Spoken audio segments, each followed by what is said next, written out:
Bab 355. Glenn yang sangat lucu. Benar juga. Kerja.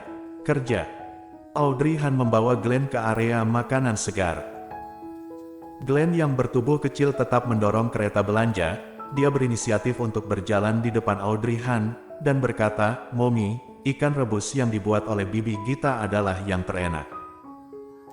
Bagaimana kalau kita membeli ikan, nanti kita taruh di lemari es. Kalau Bibi Gita sudah pulang, kita suruh dia memasaknya." "Baiklah, ayo kita pergi lihat." Ibu dan anak itu memilih dengan waktu yang lama. Akhirnya mereka berhasil memilih ikan yang sangat gemuk, kemudian mereka membeli beberapa daging sapi. Walaupun Glenn memiliki pipi bulat tapi tubuhnya kurus, meskipun tubuhnya kecil tapi dia makan sangat banyak. Dia suka menyuruh Gita untuk membuatkan makanan enak untuknya.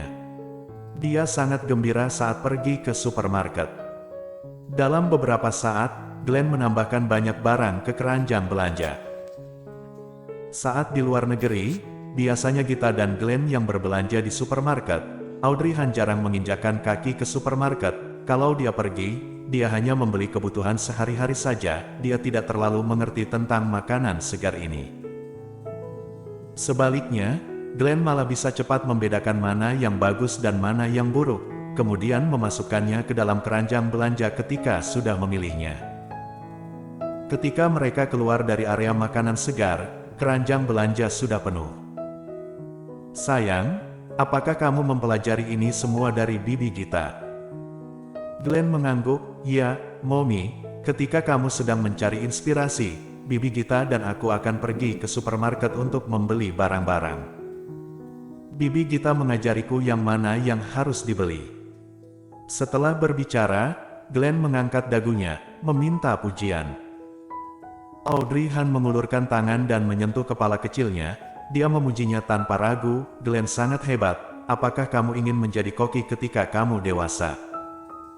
Mendengar itu, Glenn segera menggelengkan kepalanya, tidak mau. "Kenapa?" "Bibi Gita berkata padaku, dengan wajahku yang tampan ini sangat disayangkan jika aku tidak menjadi seorang artis." Audrey Han. Dasar orang itu, apa saja yang sudah diajarkan kepada Glenn. Dia tersenyum tipis, dan bertanya, apakah Glenn sendiri ingin menjadi artis? Glenn menggelengkan kepalanya lagi, "Aku tidak menyukainya." Senyum Audrey Han melebar lagi, "Lalu apa yang ingin kamu lakukan, Glenn?" Glenn tiba-tiba melambaikan tangannya ke udara, "Mommy, Glenn akan menjadi tentara di masa depan dan melayani negara."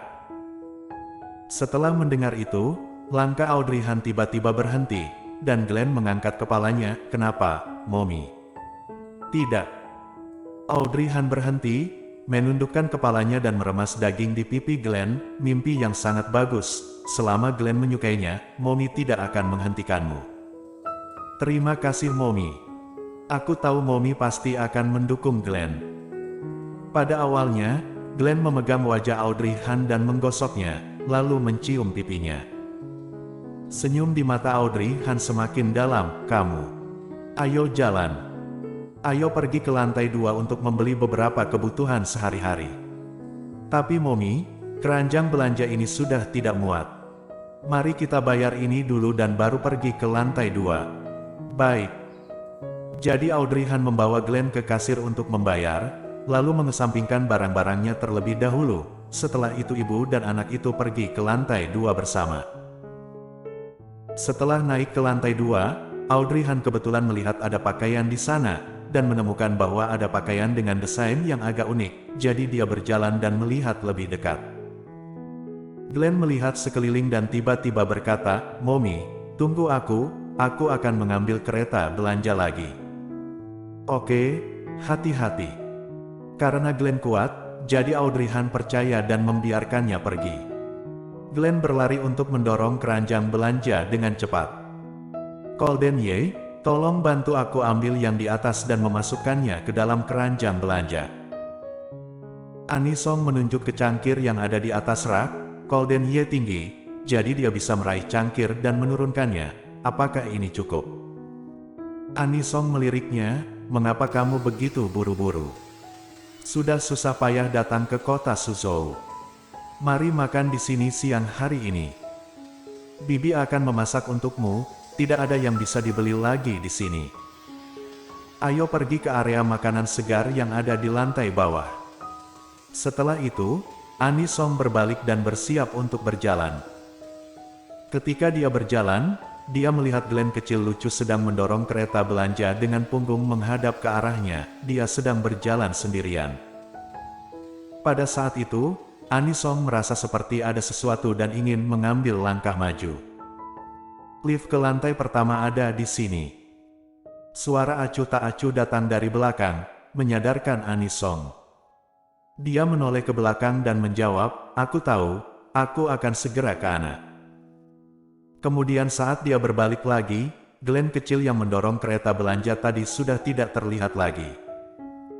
"Hei, bukannya tadi dia masih di sini?" Anisong tidak bisa sabar dan mengejar untuk memeriksanya, tetapi dia tidak melihat anak kecil itu lagi. Golden Ye sudah tidak sabar menunggu. Dia mendorong kereta belanja dan bertanya dengan dingin, "Ada apa?" "Bukan apa-apa."